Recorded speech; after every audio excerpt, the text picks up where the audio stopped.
Welcome everyone to this session, Green Business Globally, Green Technology Solutions for Climate-Friendly and Circular Business Design. Welcome to everyone in the room, and welcome to everyone if you're joining us online. You can tell us in the live chat where you're joining us from worldwide.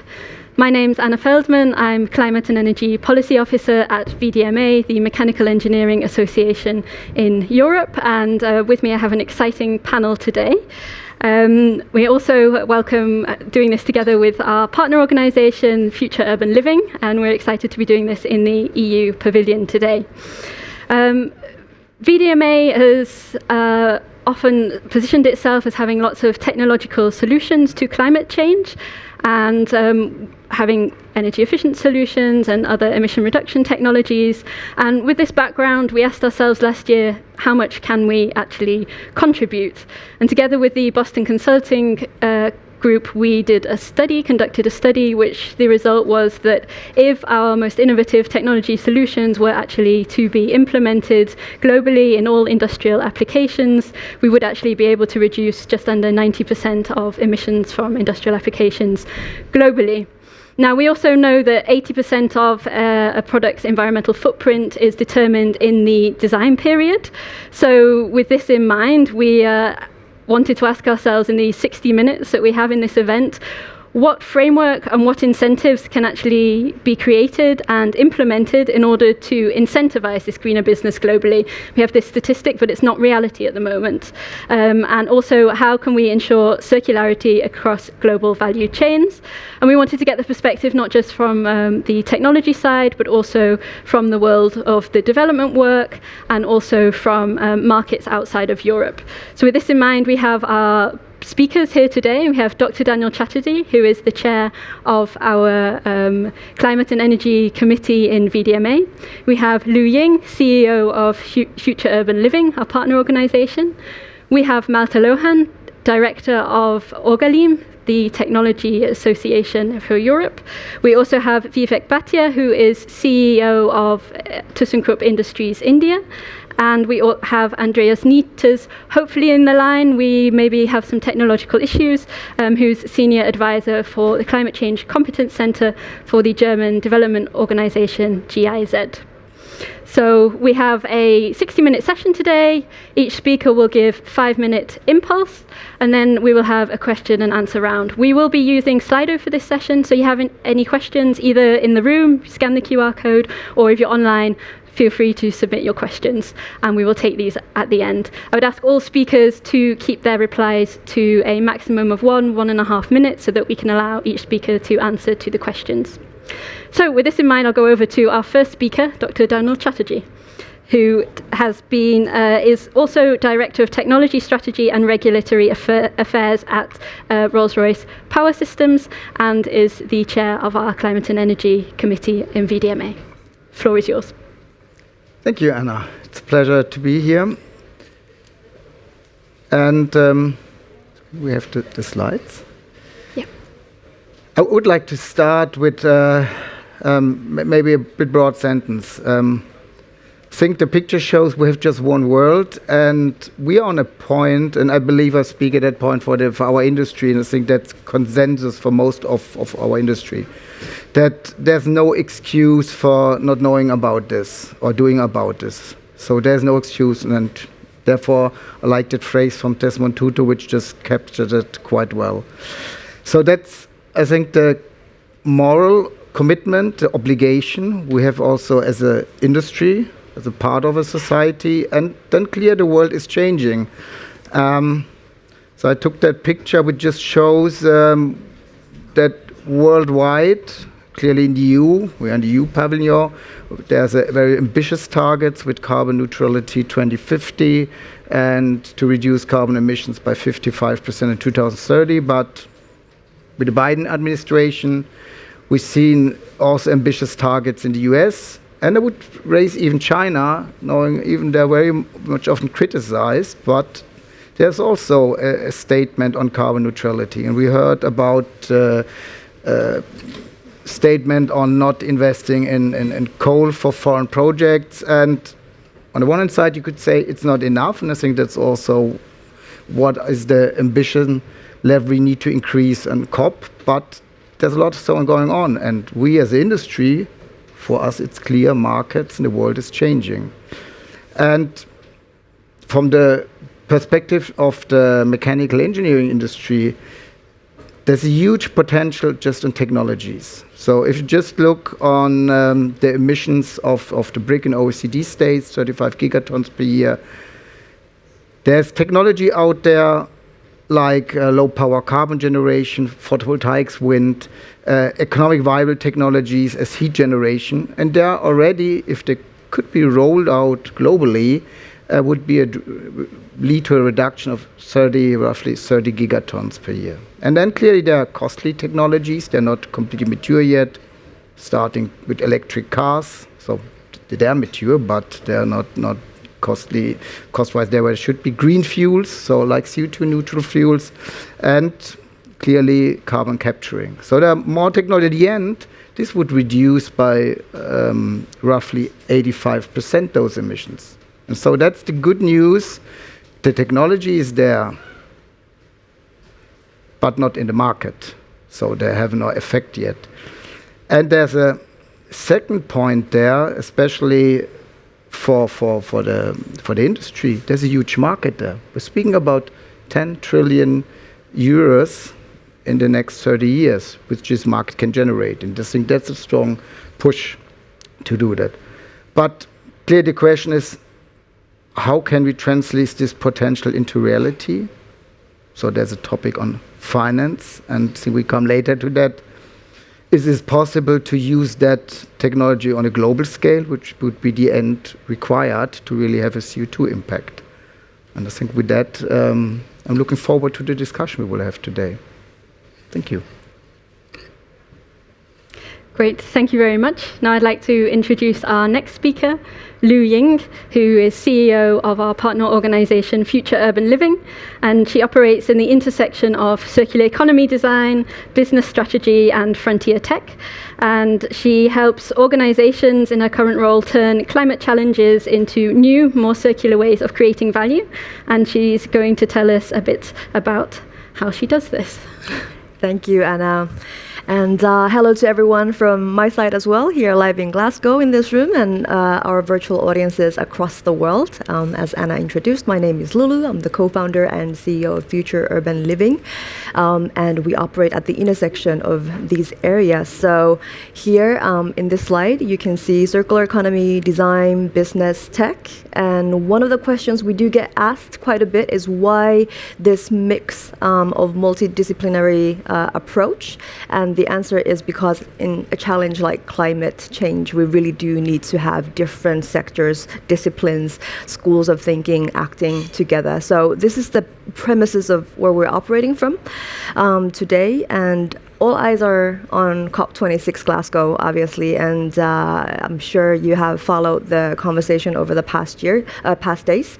But before I get into systems thinking, what we use, and circular design, what we do, I think an important and interesting discussion point is NDCs.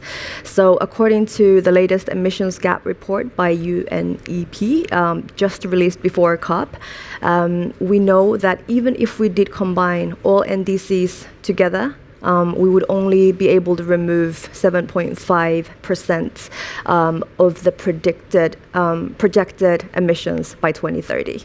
So, and the real number that we're looking at should be at 55%. So in other words, we need to halve our global greenhouse gas emissions in the next 8 years, and we're not there yet. So what can we do? This is the million-dollar question, right? How do we get there? We're shifting from why to how, and this is what we're here. So us operating in circular economy, we help companies, organizations design major parts of value chain or where they operate into a more circular way of doing things. Now, an interesting number to keep in mind is that there's a lot of small text, so don't worry about if you cannot read it. 8 supply chains today in the world account for more than 50% of global emissions. That's food, construction, fashion, automotive, fast-moving consumer goods, which is absolutely everywhere, electronics, which we're using here, freight, professional services, and that is a lot of value chains, a lot of supply chains. These are complex, massively interconnected operators within these areas. And what we do is zoom out and help companies map out their industries. So we try to understand who is doing what, which dynamics, which parts, and what really could be done in order to turn these operations more circular. And there's a lot of potential in here, obviously. So industries are blending because of this, and we're seeing new industries merging out and new ways of doing things. So in our world, we say waste is new material. Resources are becoming more pass-through value, and waste is the new battleground for innovation.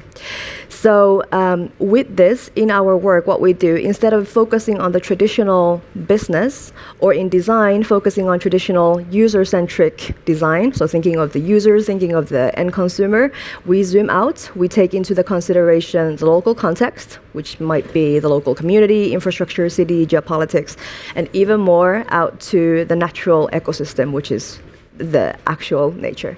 And with this, we call this the systemic 4 in our thinking. It's our thinking tool.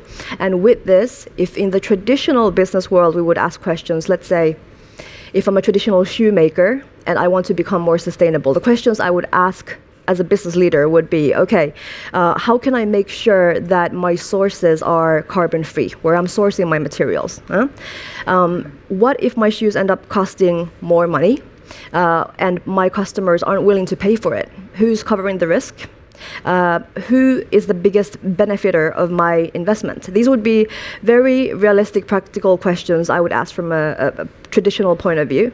With our systems thinking, it changes the way we ask questions. So we would ask questions such as, what's the overall impact of my shoe, of my production, of everything that I'm doing with my materials, right? The output.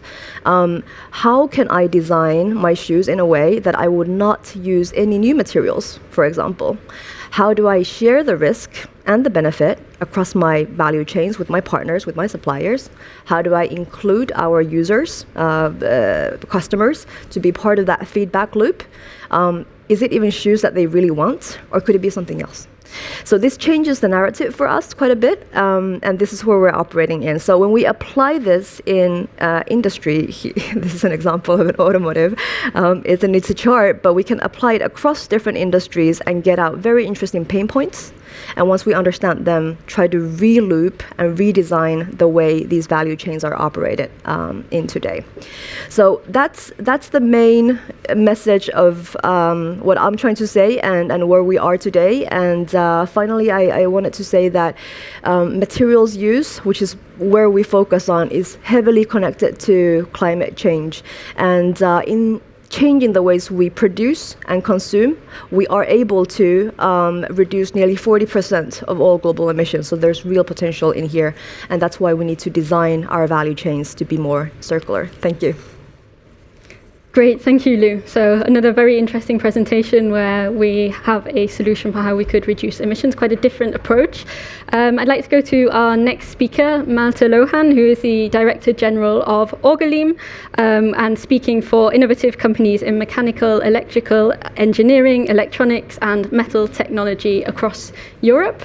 And he will today give us a picture of how the EU-wide technology industry views the interconnection between EU policy and what's happening on the international level in the framework of COP as well.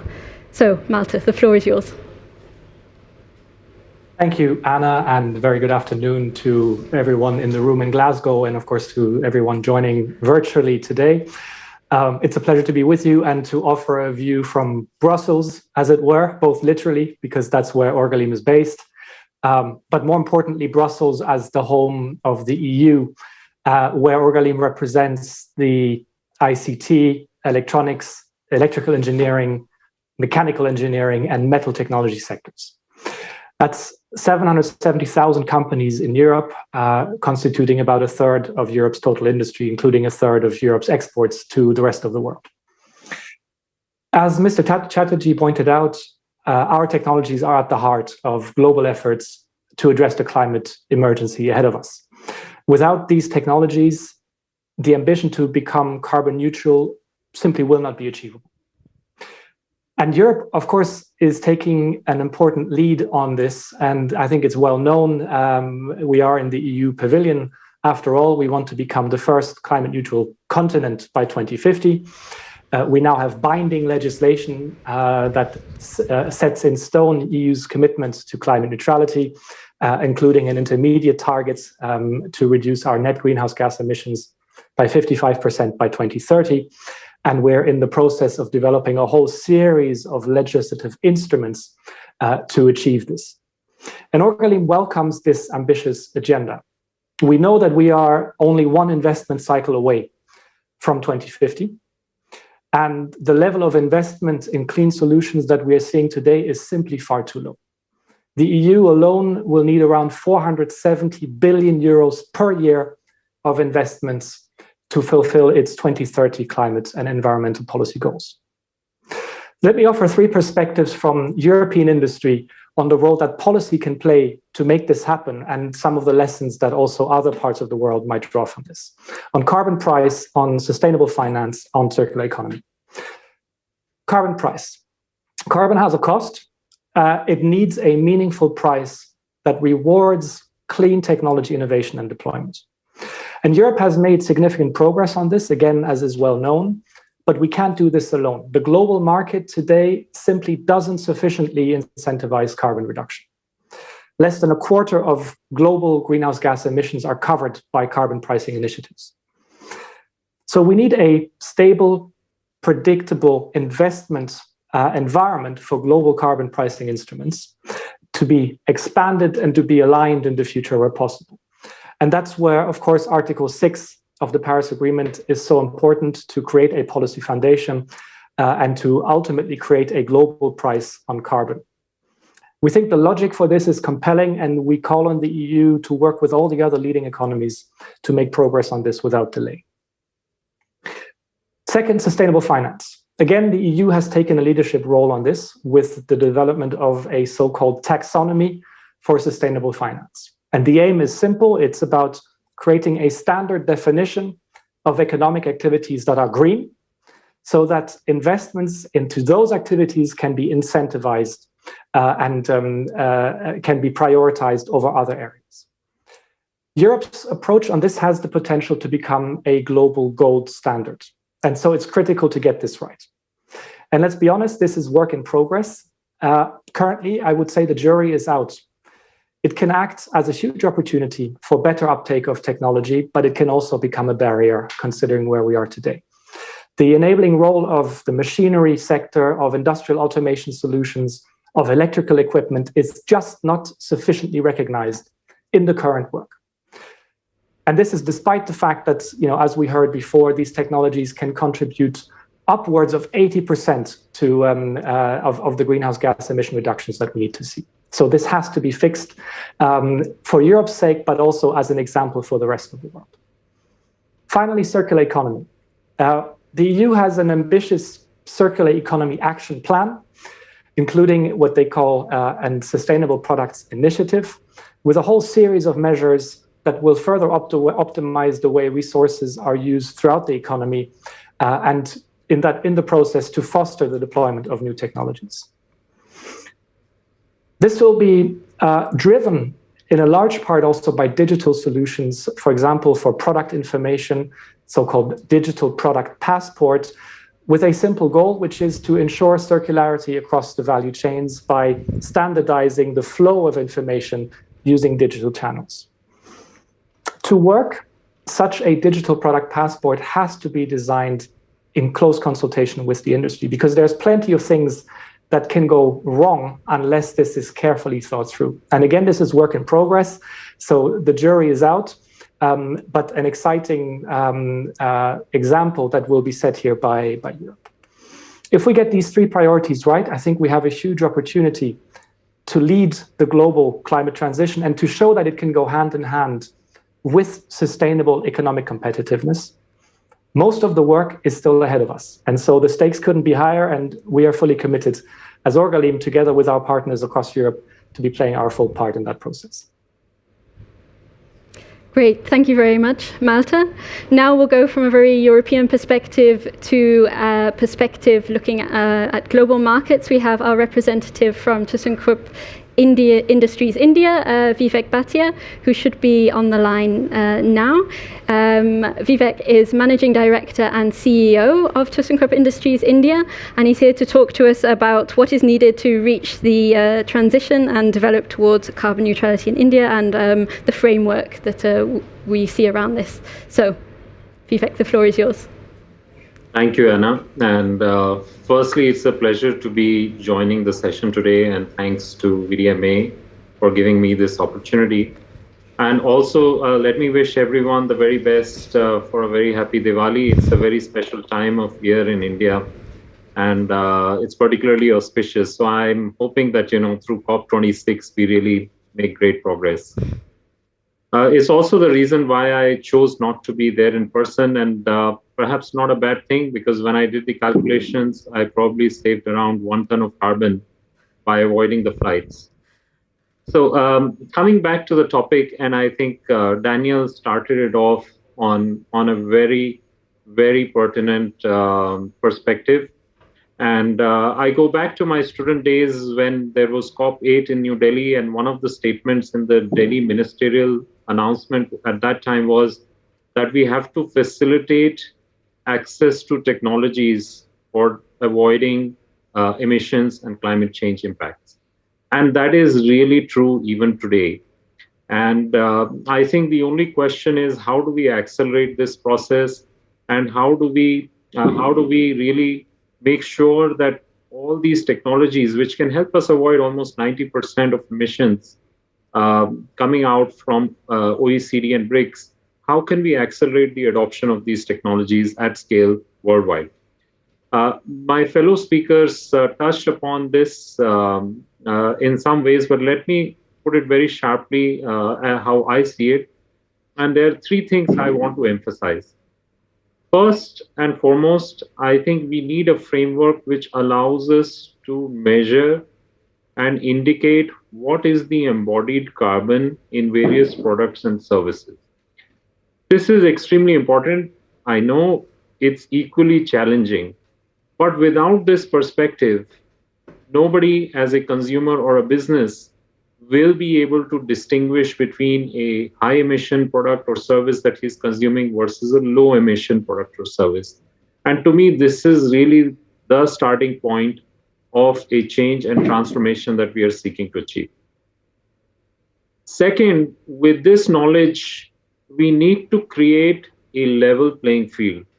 We need to put a cost to carbon, we need to put a cost to emissions, and we need to say that anything which is green, which has lower emissions compared to something which has higher emissions, there has to be an additional cost on a product or service which consumes higher carbon, generates more emissions. And this is also extremely important to create a level playing field.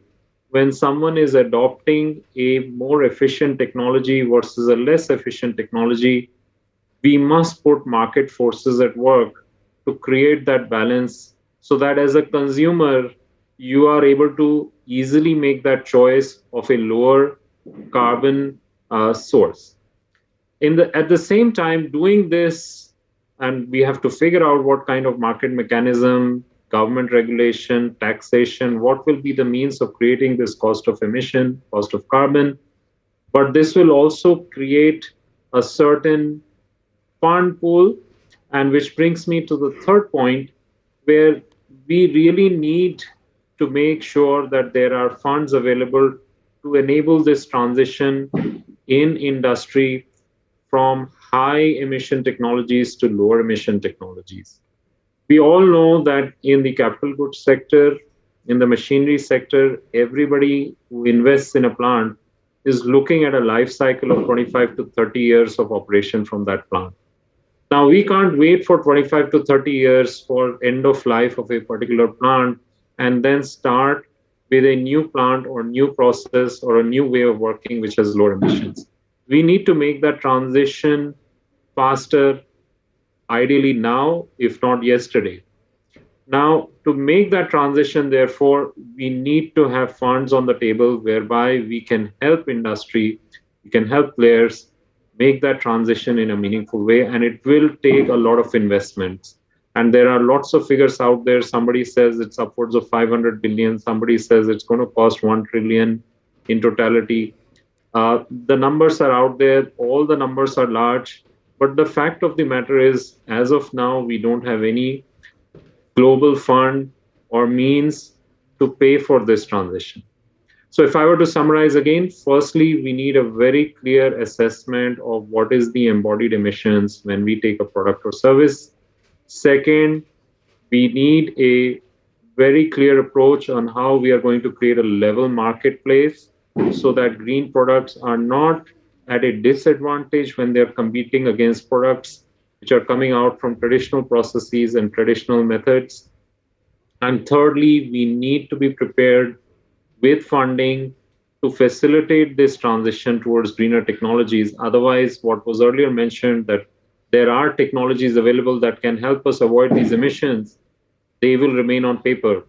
That was the same statement we made at COP8. 18 COPs ago, we already made that statement. And now in 2021, if we don't put some firepower behind it, I'm sure we will not be able to make that transition easily. Having said that, apart from these 3 points, maybe one last comment, and I would like to emphasize that it is not always that green technologies are not market competitive. Already we are seeing, we are one of the leaders in waste heat recovery systems in cement plants. We are at the point where it is market competitive to adopt these waste heat recovery technologies in cement plants. Cement production is generating almost 7 to 8% of emissions globally. So imagine that just waste heat recovery, which has zero emissions, extremely low cost, enables you to make the operation greener. And we are working on further advancements so that the entire cement line can be powered by the waste heat recovery. So I think examples like this demonstrate that it is not always that there is a cost associated with green technologies, but in certain specific cases, there will be low-hanging fruits where we can very quickly move to adopt these technologies and embed them in existing operations. But on the whole, I think after these low-hanging fruits, which market forces in any case will drive into adoption, we will need to have some firepower to really make that transformation towards green technologies. So with that, I hand it back to you, Anna, and thank you for the opportunity. Great, thank you, Vivek. So now I'd like to go over to our last speaker, if we have him on the line, Andreas Nieters from the German Development Agency, a senior advisor in the Climate Change Competence Center. He's going to talk to us about the instruments that are available on a German level and how he works in the development field with technology transfer. So, perfect, you're on the line. Great, then over to you, Andreas.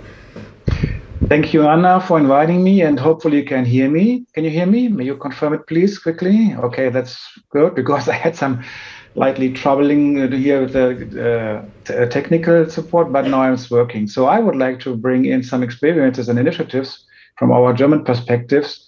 Next, please. But first of all, I would like to introduce our company. Not everybody here in this room may know this. We are GIZ, a German development agency.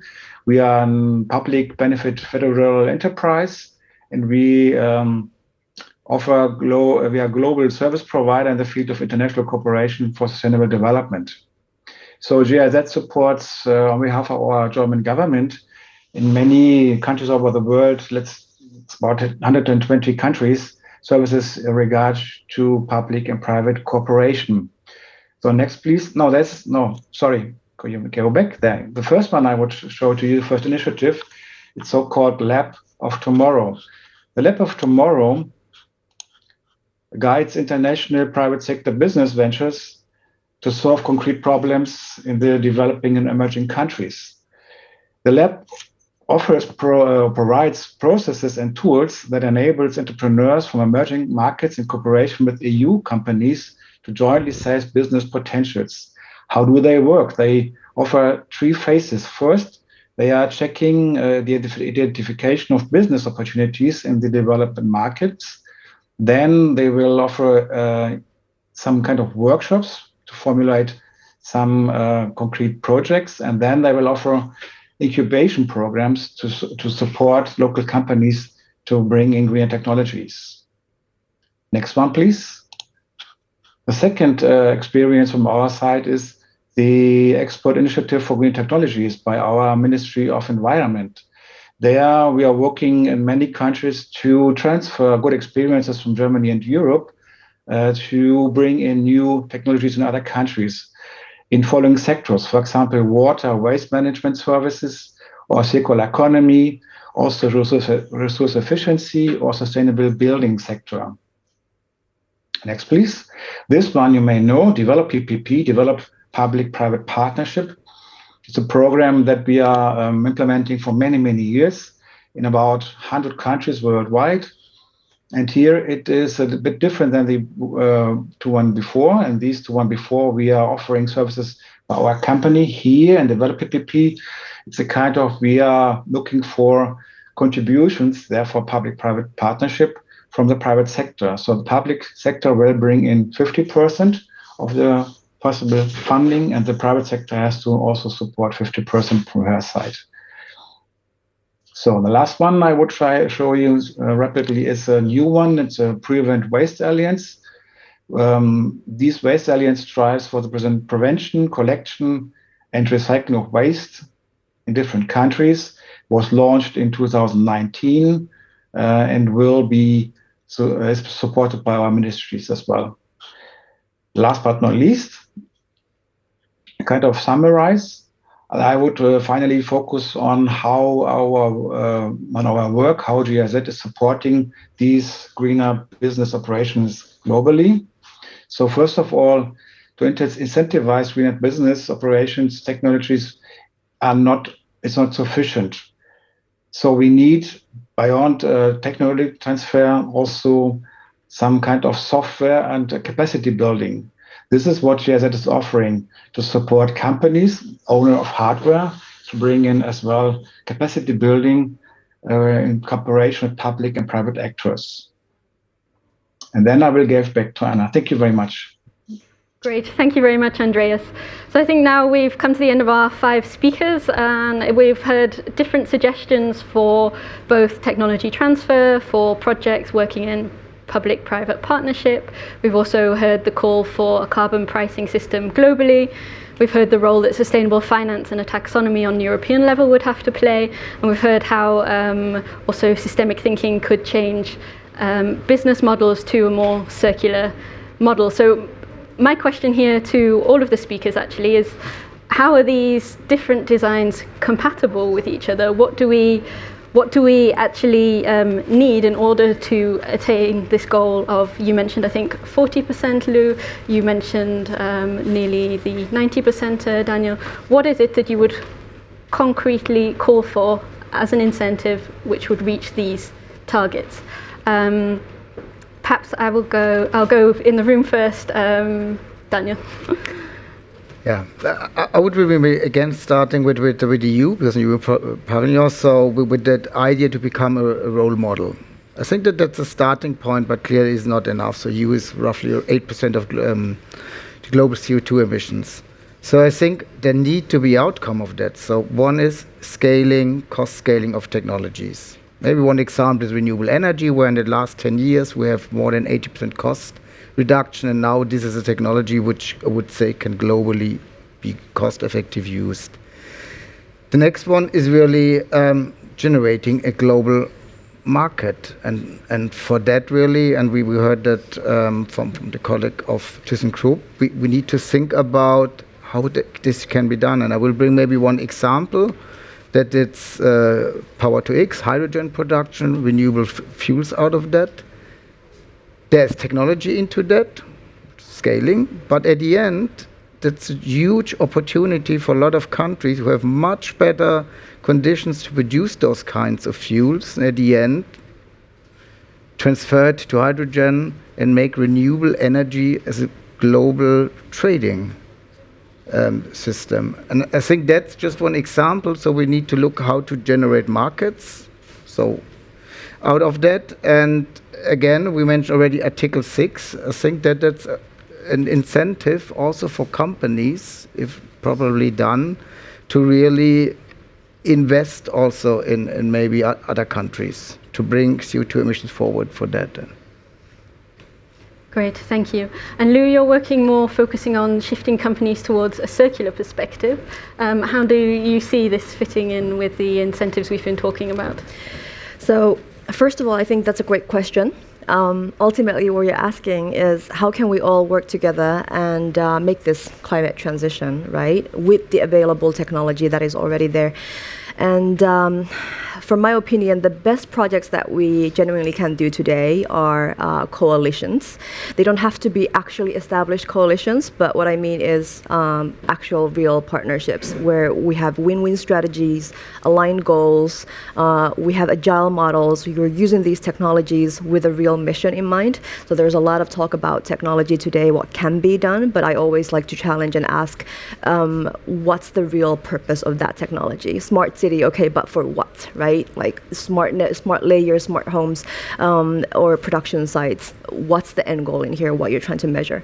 So ideally, we would have different industry players or multiple stakeholders from within one industry coming together and really having a very transparent conversation of this common enemy, which is climate change, and what everyone is willing to do, risk, invest into this. How can we all share the risk and how can we all benefit from it potentially as well? And this spans across sectors, spans across industries, organizations, and there are a lot of technology that does enable this already today, from decentralized communities to AI, everything. And the question is, how do we get these conversations going on very tangible level so that we get to push these things forward with pace and scale that we need?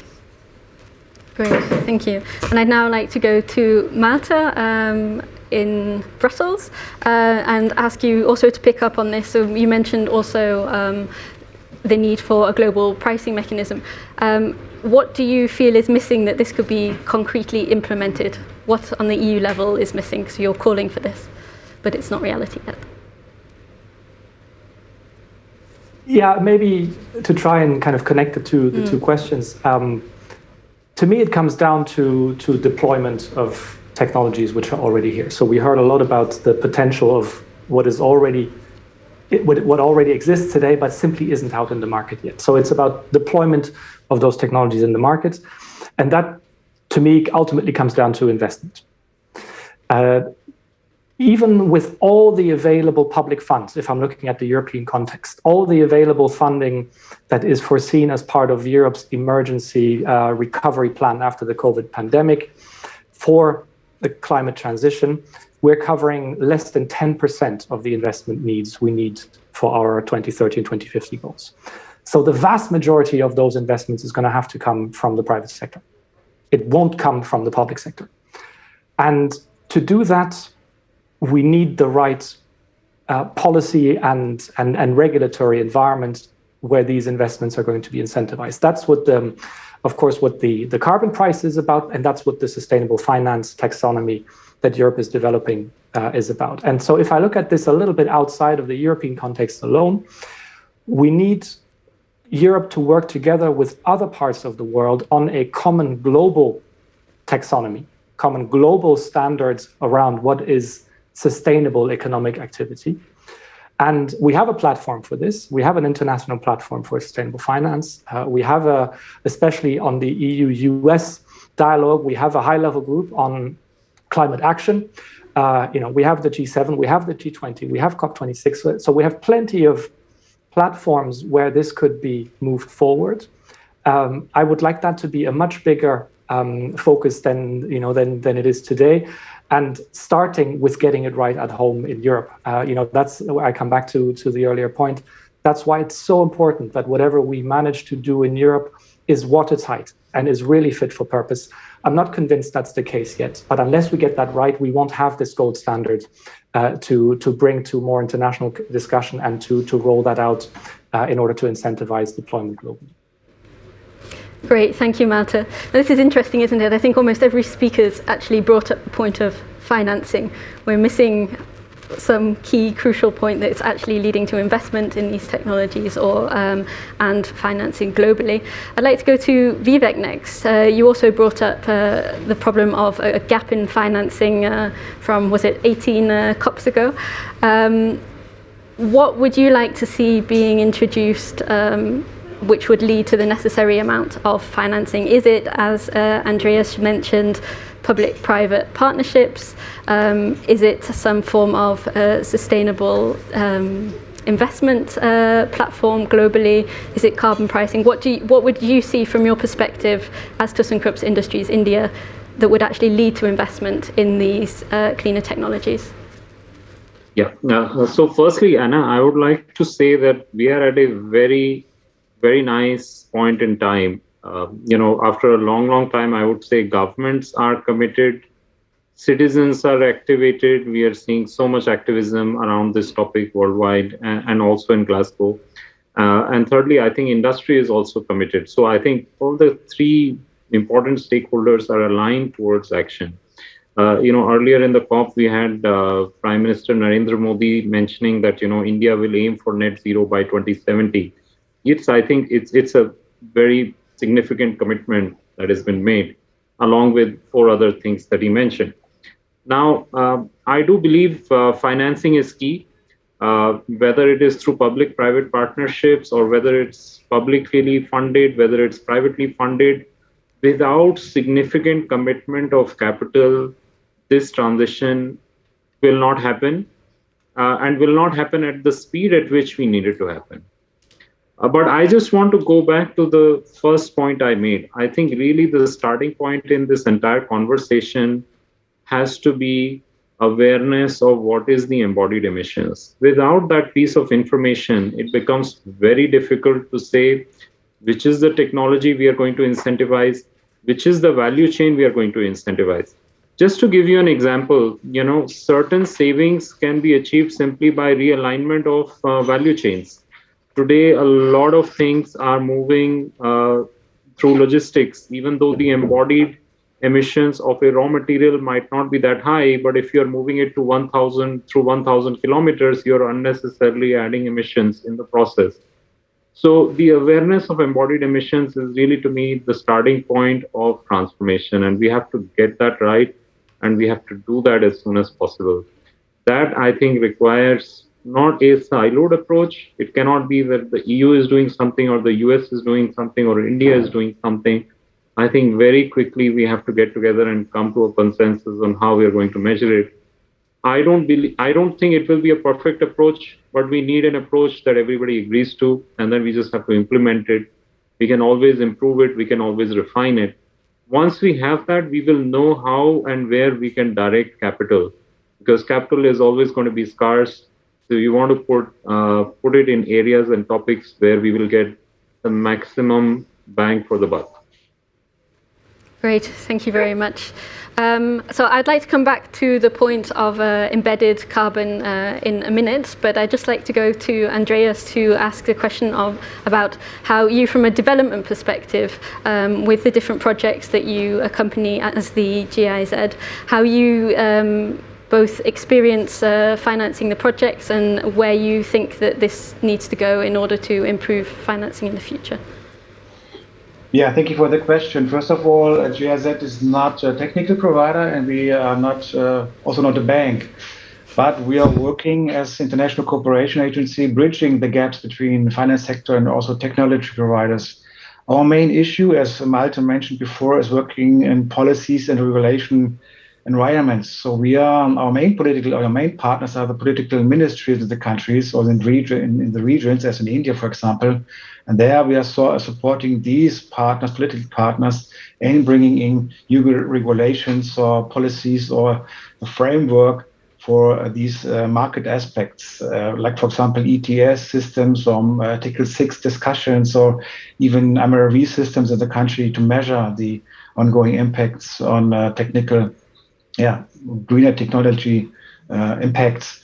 So this is our main partner. And also we are working with private sector to bridge the gap, as I mentioned before, in our initiatives like Develop PPP, co-financing some new technologies in the markets, and then hopefully these technologies will bring in new aspects into the development of the countries.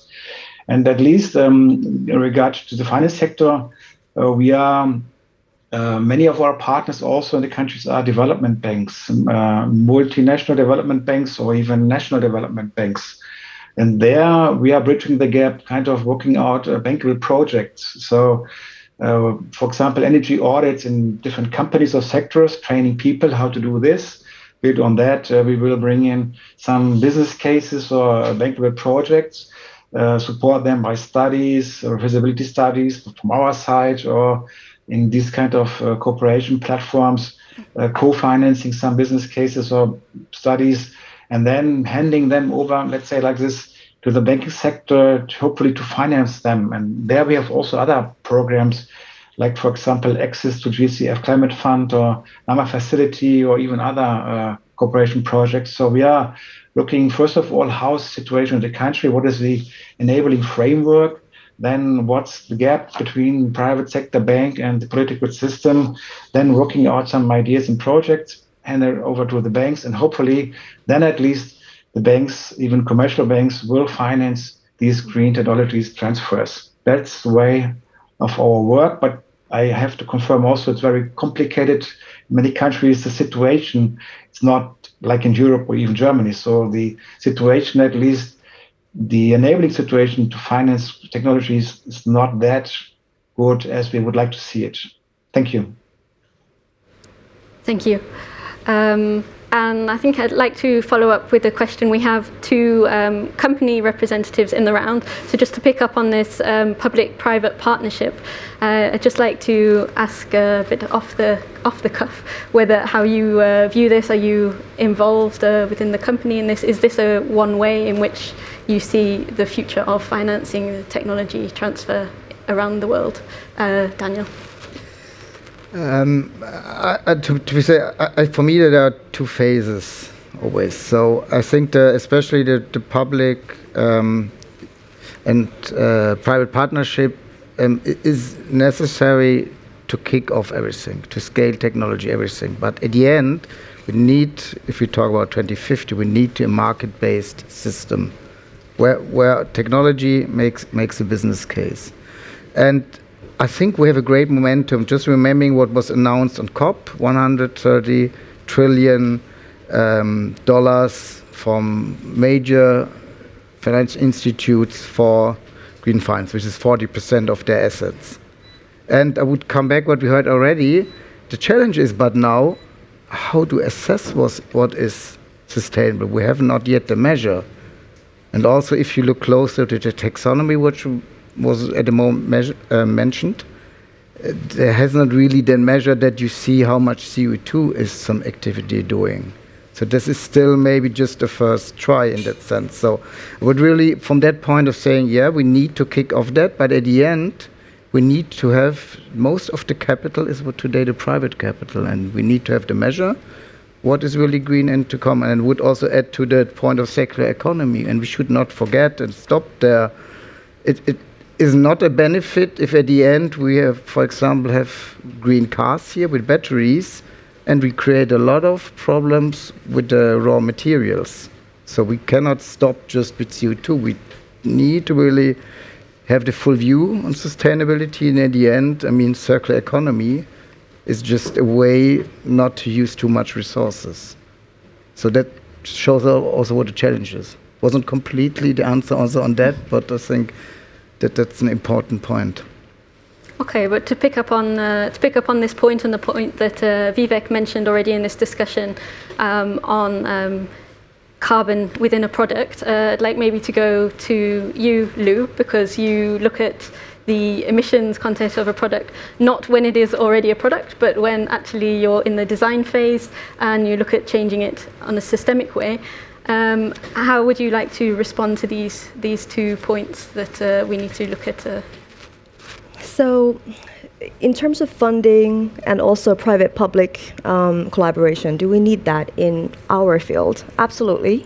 But I also agree with Daniel in the sense that I do see them as two different things. What I mean by this is technology innovation, especially in emerging technology, tends to move on its own pace with its own incentive. And on the policy side, I'll use blockchain as an example. It's a great decentralized technology that can be applied for many different things, for instance, supply chains, traceability, material passport, so forth. Policy in that kind of technology actually prevents it from moving, because policy regulations is very much in a gray area. So I do think there's a lot of potential for them to work together in sandboxing and allowing innovation to happen, because private sector is very efficient, right? It tends to be very efficient with its capital flows. It invests where it sees returns, basically, at least in our traditional way of thinking. And now that we're seeing a lot of paradigm shift in here, it's about, okay, what is the new type of return that we're getting from these new type of technologies and transfers and implementations, but also how we're incentivizing everyday people, investors, companies to do these things. And I think policymakers there have a huge role to play. Yeah, so that's what I would say. Great, thank you. So blockchain is a key point in shifting towards circularity. Perhaps then I'd like to go back to Malte from Orgelim. You mentioned earlier the question of circularity and how we can shift to that. How do you see the point that Luz mentioned, that blockchain would absolutely be a key factor, that policy is lagging behind on this in the shift towards circularity? Or what is your perspective then from the Europe's technology industry? If I may, Anna, I wanted to respond to Vivek's point on the embedded carbon content. Yes, sure. Because I think this is an extremely important point, and the logic is so straightforward, right? In practice, of course, this is fiendishly difficult, and I understand the argument. Let's start somewhere, and then adapt as we go, and I think that's a good principle. I just wanted to make the observation that I think we need to design this in a very intelligent way, because, of course, it's going to be different for a quote-unquote simple product like steel compared to an extremely complex product like advanced machinery, where you have thousands of digital or electronic or other components, each coming into the final product and each with their own supply chain. And so how you break this down for a complex product is going to be very different from how you break this down for a quote-unquote simple product. And I think we just need to be clear, those are not the same thing. And there is no one-size-fits-all. That would be counterproductive. And the other, of course, big difference is in a sector like mechanical engineering in particular, in Europe, this is predominantly composed of smaller companies. So mid-caps, so-called SMEs in the European jargon. The potential red tape which you create with that kind of mechanism can be a much bigger disincentive to investment than it is for a bigger multinational. And so we, again, just need to be intelligent in terms of understanding the sector that such a measure would be applied to, where the nature of the companies there, and especially the smaller companies in our case, just makes it a different conversation compared to a sector where you have a number of very big multinationals that can deal with such a regulatory burden in a better way. Great, thank you. I think we're coming to the end of our session, so I'd like to ask all of our speakers for closing remarks and ask them what would be your key message for shifting towards a model of green business globally. And I'd like to go through the speakers backwards, so starting with Andreas from the GIZ. Yes, thank you. My takeaway from today is to work more, as I understood all the discussions, more working on the regulation environment. So this is my takeaway for today. This we need, and there GIZ may hopefully support in specific countries, in many countries, these framework. Without these framework and policies, technologies for themselves, they will not fit in so easily. And so we need both technologies as well as environmental framework to implement greener technologies. Thank you. Great, thank you very much for being here today. Vivek, ThyssenKrupp India.